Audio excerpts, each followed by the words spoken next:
ప్రపంచ ఆదివాసీ దినోత్సవం సందర్భంగా పాడేరు మండలం వంజంగి గ్రామాన్ని సందర్శించిన ముఖ్యమంత్రి చంద్రబాబు. ఆంధ్రప్రదేశ్ పాడేరు ప్రపంచ ఆదివాసీ దినోత్సవం సందర్భంగా ప్రజావేదికను పాడేరు మండలం వంజంగి గ్రామంలో ఏర్పాటు చేసిన ఆంధ్రప్రదేశ్ ప్రభుత్వం. ముఖ్యాతిథిగా హాజరైన ముఖ్యమంత్రి చంద్రబాబు ఆ కార్యక్రమానికి విచ్చేసిన మంత్రి సంధ్యారాణి. అదే క్రమంలో నేడు రాఖీ పండుగను పురస్కరించుకుని ముఖ్యమంత్రి చంద్రబాబుకి రాఖీ కట్టిన మంత్రి సంధ్యారాణి, స్థానిక గిరిజన మహిళలు. తరువాత ముఖ్యమంత్రి నారా చంద్రబాబు వనదేవత మోదకొండమ్మను దర్శించుకున్నారు. గ్రామంలోని కాఫీ తోటలను పరిశీలించి వారితో మాట్లాడారు. అనంతరం ఏర్పాటు చేసిన ప్రజావేదిక వద్ద గిరిజన ప్రాంతంలో చేపట్టనున్న వివిధ అభివృద్ధి పథకాలకు శంకుస్థాపనలు, ప్రారంభోత్సవాలు చేసి వారిని ఉద్దేశించి మాట్లాడిన ముఖ్యమంత్రి నారా చంద్రబాబు, మొట్టమొదటిసారిగా గిరిజన ప్రాంతంలో టీచర్ ఉద్యోగాల్ని గిరిజనులకు రిజర్వ్ చేసిన వ్యక్తి ఎన్టీ రామారావు గారు. ఆ జీవో దగ్గర మళ్ళా కాంగ్రెస్ వచ్చింది 89లో. ఆ సమయంలో కోర్టుకు పోతే వీళ్ళు సరిగా 89 అనుకుంటానిది, అది కొట్టేసే పరిస్థితికి వచ్చారు. నేను మళ్ళీ 1/1/2000 దగ్గర మీరు గుర్తుపెట్టుకోవాలి. దానిపైన ప్రత్యామ్నాయ జీవో ఇస్తే అక్కడి నుంచి 98లో సుప్రీంకోర్టులో మళ్ళీ లేనిపోని సమస్యలు వచ్చాయి. నేను వస్తానే ఆలోచించాను. ఆ రోజు ఆలోచించి 100% గిరిజన పిల్లలకే ఇక్కడ ఉద్యోగాలు ఇవ్వాలని రాజ్యాంగంలో ఉండే 5th షెడ్యూల్ 5.1 ఆధారంగా ఇస్తూ అందులో 33% ఆడబిడ్డలకు కూడా రిజర్వేషన్లు కల్పించాను. ఈ జీవో నేను ఇచ్చింది 10/1/2000 సంవత్సరంలో సమైక్య ఆంధ్రప్రదేశ్లో ఇచ్చిన జీవో ఇది. ఆ తర్వాత కొంతమంది కోర్టుకు వెళ్ళారు. కోర్టుకు వెళ్ళిన తర్వాత మీరు ఒకసారి చూస్తే ఇటీవల కాలంలో దీన్ని సరిగా ఆర్గ్యూ చేయలేక 2020 ఈ జీవోను సుప్రీంకోర్టు కొట్టేసే పరిస్థితి వచ్చింది. 22 ఏప్రిల్ 2020 5 మంది జడ్జిలు సుప్రీంకోర్టులో ఈ జీవోను కొట్టేశారు. కొట్టేసిన తర్వాత మళ్లీ మొదటి తీసుకొచ్చారు. 4 సంవత్సరాలు ఆ రోజున్న ప్రభుత్వం నిద్రపోయింది. కనీసం కౌంటర్ వేయలేదు, సమర్థవంతంగా ఆర్గ్యూ చేయలేదు, ప్రత్యామ్నాయాలు ఎతకలేదు. మీరు కూడా భయపడ్డారు. ఏదైనా మాట్లాడితే మిమ్మల్ని జైల్లో పెడతారు, కేసులు పెడతారు అని మీరు కూడా భయభ్రాంతులైపోయారు. మా గిరిజనులు అల్లూరి సీతారామరాజు గారి ఆధ్వర్యంలో బ్రిటిష్ వాళ్ళ గుండెల్లో నిద్రపోయిన మా గిరిజనులు కూడా ఆ 5 ఏళ్లు భయపడి ఇంట్లో పడుకున్నారు. ఇప్పుడు మాట్లాడుతున్నారు. నేను మీ మనిషిని, మీకంటే నాకు ఎక్కువగా శ్రద్ధ ఉంది. తప్పకుండా ఏ విధంగానైనా సరే మళ్లీ న్యాయం చేయాల్సిన బాధ్యత, దీన్ని సరిచేయవలసిన బాధ్యత నా పైన ఉంది. ఆ బాధ్యత తీసుకుంటానని మరొక్కసారి మీ అందరికీ హామీ ఇస్తున్నా. అత్యున్నతమైన న్యాయస్థానం సుప్రీంకోర్టు ఒక నిర్ణయం చేశారు. అయితే మన వాళ్ళు కొంతమంది మొన్నే నేను అడిగితే ఇలాంటి సందర్భాల్లో ఎక్కడ ఏం జరిగాయని ఆలోచిస్తే 2-3 సందర్భాలు జరిగాయి. ఈరోజు ఇక్కడికి వచ్చినప్పుడు మీ ముఖంలో ఆనందం చూడాలని వచ్చాను.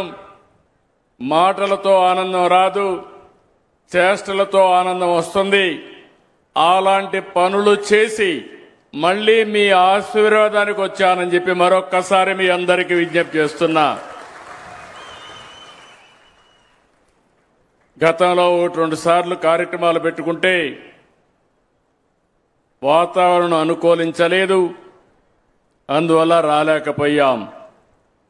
కానీ నాకెప్పుడు కూడా ఈ ప్రాంతానికి వచ్చినప్పుడు ఒక ఆనందం, మిమ్మల్ని చూస్తే ఒక ధైర్యం కూడా వస్తుంది. ఏజెన్సీ అంటే దేవుడు సృష్టించిన ఒక అద్భుతం ఇది. మీరు ఆ విషయం మీరు గుర్తుపెట్టుకోవాలి. నేను హెలికాప్టర్లో వస్తూ ఆ కొండలు చూసినప్పుడు మళ్ళీ ఒక జన్ముంటే ఇక్కడ పుట్టాలి, ఇక్కడ ఉండాలనే విధంగా ఈ కార్యక్రమాలు అద్భుతంగా ఉన్నాయి. ఒక ఆహ్లాదకరమైన, స్వచ్ఛమైన, అందమైన ఆ కొండలే కాదు, ఏజెన్సీ అంటే మంచి మనసుండే ప్రజలు కూడా, మీరందరినీ నేను చూస్తున్న మంచి మనసుండే ప్రజలు, మీకు కలుషితం లేదు, నిర్మోహమాటంగా మాట్లాడతారు, మంచుంటే మంచి అని చెప్పే మనస్తత్వం ఉండేవారు. ఆదివాసులంటే గుర్తుకొచ్చేది సహజ నైపుణ్యం, సామర్థ్యం, మన సంస్కృతి, భారతీయ మూలాలు. ఇప్పుడే నేను చూశాను మీ పండుగలు. ఆ పండుగలు చూస్తే విత్తన పండుగ దగ్గర నుంచి సంక్రాంతి వరకు 6-7 పండుగలు ఎంత పవిత్రంగా చేస్తున్నారంటే అందరూ మర్చిపోయారు, కానీ గిరిజన ప్రాంతంలో మాత్రం మర్చిపోలేదు. దీనికి హ్యాండ్స్ ఆఫ్. ఈ ప్రాంతం పేదరికం కాదు, సంపదకు కావలసిన అన్ని వస్తువులున్నాయి. కానీ ఈ ప్రాంతాన్ని పేదరికంగా చేసింది పాలకులు అనుకోకుండా సరిగా చేయలేదు కాబట్టి మీకు ఇబ్బందులు వస్తున్నాయి. నేను అందుకనే ఒక్కసారి మీరు గుర్తుపెట్టుకోండి, నేను ముఖ్యమంత్రిగా ఉన్నప్పుడు చైతన్యం అనే ఒక కార్యక్రమం పెట్టాను. ఈ ప్రాంతంలో ఉండే గిరిజనుల్లో గాని చైతన్యం తేగలిగితే ఇంకా అభివృద్ధి ఏమాత్రం ఆగదు, అన్స్టాపబుల్ అని ఆ రోజు చెప్పి నేను ముందుకెళ్ళాను. ఇంకో పక్క మీరు ఒక్కసారి చూస్తే గిరిజన ప్రాంతాలు అభివృద్ధి చేయాలని ఆలోచించింది తెలుగుదేశం పార్టీ. ఆలోచించిన నాయకుడు నందమూరి తారక రామారావు గారనే విషయం మీరు గుర్తుపెట్టుకోవాలి. ఇప్పుడు కొత్త తరం మర్చిపోవచ్చు, కానీ 83లో తెలుగుదేశం పార్టీ వచ్చినప్పుడు గిరిజన ప్రాంతంలో చదువులు లేకపోతే, టీచర్లకు క్వాలిఫికేషన్ లేకపోతే మైదానం నుంచి ఇక్కడికి వస్తా ఉంటే కాదు మీకే ఉద్యోగాలు ఇవ్వాలని ఆ రోజుట్లోనే ఇక్కడ ఉద్యోగాలు మీకే రిజర్వేషన్ చేసిన వ్యక్తి నందమూరి తారక రామారావు గారు. ఆ తర్వాత ఆ హిస్టరీ కూడా చెప్తా. ఆ తర్వాత జీవో 3 కూడా తీసుకొచ్చింది నేనే. 2 సార్లు ఈ జీవోలు పోగొట్టింది కూడా ఒకప్పుడు కాంగ్రెస్, తర్వాత వైఎస్ఆర్ కాంగ్రెస్ పార్టీ. ఏం జరిగిందో చరిత్ర మీరందరూ గుర్తుపెట్టుకోవాల్సింది. జీవోలు ఇవ్వడమే కాదు, హక్కులు ఇవ్వడమే కాదు, మీ హక్కుల్ని కాపాడుతూ ముందుకు పోతేనే మీ జీవితాల్లో వెలుగులు వస్తాయి. అలాంటివి కూడా జరిగింది. మళ్ళీ ఒకటే ఆమె ఇస్తున్నా, నేను చెప్పడం కాదు చేసి చూపిస్తా. అదే మాదిరిగా మీ హక్కులు కాపాడడానికి అనునిత్యం మీతో ఉంటానని మరొక్కసారి హామీ ఇస్తున్నా. గిరిజనుల కోసం Visakha, Vijayawada, Tirupati AP study circles పెట్టాం. 4,50,00,000 ఖర్చు పెట్టాం. 150 కోట్లతో రెసిడెన్షియల్ పాఠశాలకి భవన నిర్మాణాలన్నీ శాంక్షన్ చేశాను. ఇంకో పక్కన మీరు చూస్తే 64 కోట్ల వ్యయంతో ఐటీడీఏ పాడేరులో ఒక టీచర్ ఉన్న 418 పాఠశాలలు ఇప్పుడే చెప్పా, డబ్బులన్నీ రిలీజ్ చేసి ఆ భవన నిర్మాణాలు చేస్తున్నాం. పాడేరులో ప్రభుత్వ మెడికల్ కాలేజ్, ఆసుపత్రి తొందరలోనే పూర్తి చేసి ఇక్కడ ప్రజలకు అందుబాటులోకి తెస్తానని మీ అందరికీ హామీ ఇస్తున్నా. ఇదే కాకుండా ఐటీడీఏ రంపచోడవరంలోని వై రామవరం మండలాన్ని 2 మండలాలు చేయమని కోరారు. నిన్నే కేబినెట్ నిర్ణయం తీసుకున్నాం, తొందరలోనే అమల్లోకి వస్తుందని చెప్పి కూడా హామీ ఇస్తున్నాను. ఇంకో పక్క సీతంపేట ఐటీడీఏలో మల్టీ స్పెషాలిటీ ఆసుపత్రి 50 కోట్లతో కడుతున్నాం. ఐటీడీఏ పార్వతీపురంలో 50 కోట్లతో ఇంకొక హాస్పిటల్ కడుతున్నాం. రంపచోడవరంలో ఐటీడీఏ 50 కోట్లతో మల్టీ స్పెషాలిటీ ఆసుపత్రి కడుతున్నాం. కేఆర్ పురంలో 50 కోట్లతో ఇంకొక మల్టీ స్పెషాలిటీ ఆసుపత్రి కడుతున్నాం.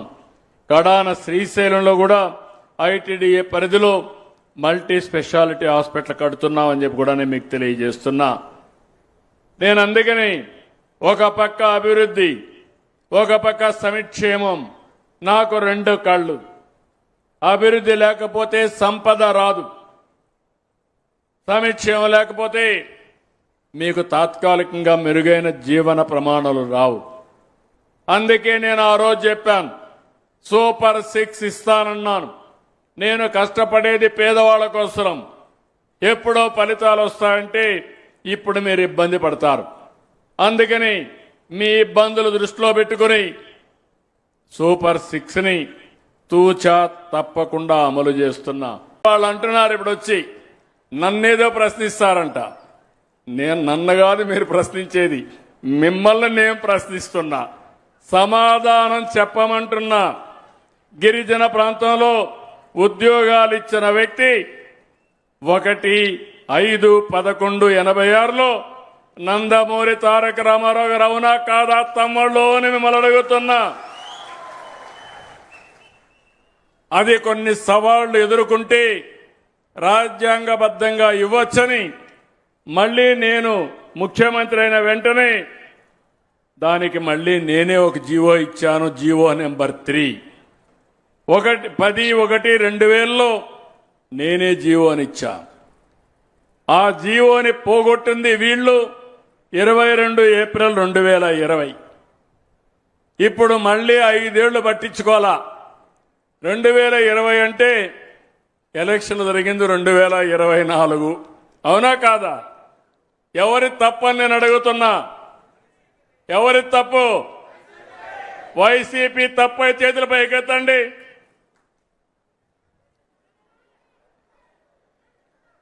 ఏమమ్మా?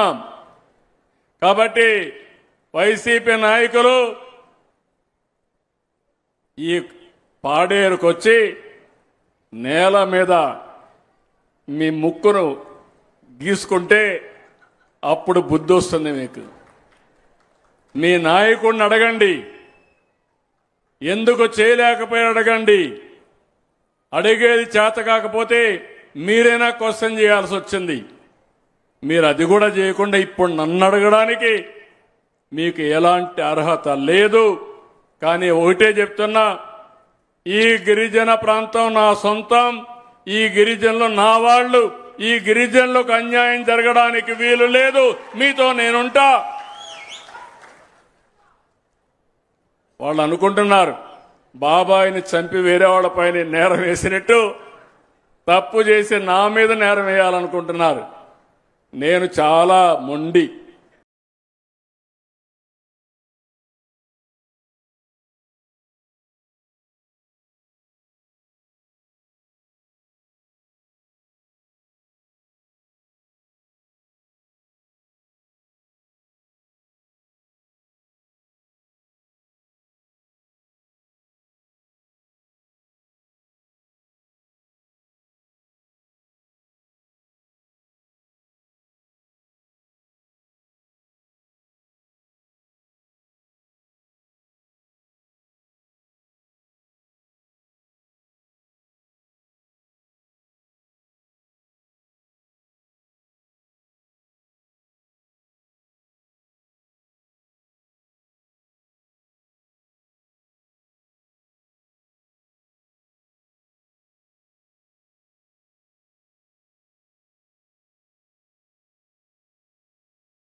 ప్రామిస్ చేశారు సార్. ఇప్పుడు ఏమ్మా కాఫీ?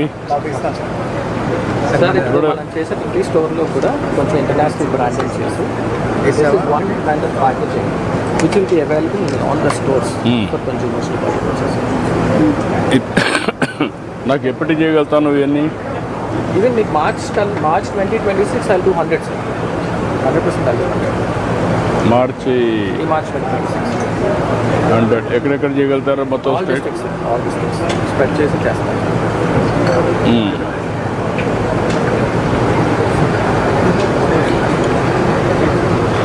ఇంకో కాఫీ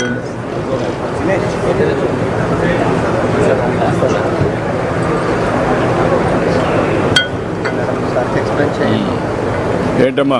డ్వాక్రా మహిళ ఏంటమ్మా? ఏంటి చెప్పు. ఎక్కడ పెట్టారు? పెట్టావా లేదా? ఎక్కడమ్మా? అరకు వ్యాలీలో పెట్టారు సార్. మ్యూజియం లోపల షాల్ ఎలక్ట్ చేశారు సార్. నీ ఎక్స్పీరియన్స్ ఏంటమ్మా? నీ అనుభవం ఏంటి? బాగా అమ్ముతున్నావా? ఎన్ని అమ్ముతున్నావు? కదమ్మా, ఎన్ని లిక్విడ్ కాఫీ బాగా సేల్ అవుతుంది సార్. అండ్ ప్రొడక్ట్స్ కూడా, కాఫీ ప్రొడక్ట్స్ కూడా బాగా సేల్ అవుతుంది సార్. ఏమాత్రం రోజుకి ఎంత వస్తుంది? నెలకి ఎంత వస్తుంది? సార్ ఇది ఇంకా స్టార్ట్ అయింది సార్. స్టార్ట్ అవుతుంది. ఫస్ట్ పైలట్ 22nd ముందు మీరు అన్నప్పుడు దానికి ఎంత వచ్చేది ఇంతకు ముందు ఎంత వచ్చింది? ఎంత వచ్చింది? 5,000 3,000 నుంచి 5,000 వచ్చింది లాభం. ఈ రోజు మనం ఇచ్చే assurance sir we giving them about 50,000 to 60,000 per month sir. Can you make it sync with millets? Millets biscuits sir మన దగ్గర మిల్లెట్ కుకీస్ ఉన్నాయి సార్. కుకీస్ అన్ని చూసి plus chocolate coffee chocolate sir తెలుసు మన కాఫీ చాక్లెట్ ఇప్పుడు సార్ చాక్లెట్ కూడా ఇక్కడ ఉండి లోకల్ చాక్లెట్ తీసుకోండి. కోకర్ సార్ ఇది మనం లాస్ట్ టైం ప్రమోట్ చేసాం సార్. ఫస్ట్ ఈ సీజన్లో if there is any possibility ఇందాక వందే భారత్ ఉంది వాటి if you can replace it with small strategy sir. ఇక్కడ క్యూఆర్ కోడ్ పెట్టి we will create a video of yours the and as a channel somebody who's driving in Vande Bharat clips on it. నేనేమంటానంటే QR code కూడా పెట్టి sir మీరు certification traceability కూడా అందులో తీసుకొచ్చి ad చేస్తాం. బోత్. Yes sir. అప్పుడు మీకు ఏమవుతుందంటే they will have clarity each one hour yes sir. Workout. ఈ అమ్మాయి తరపు నుంచి ఒక గిఫ్ట్ టెంపర్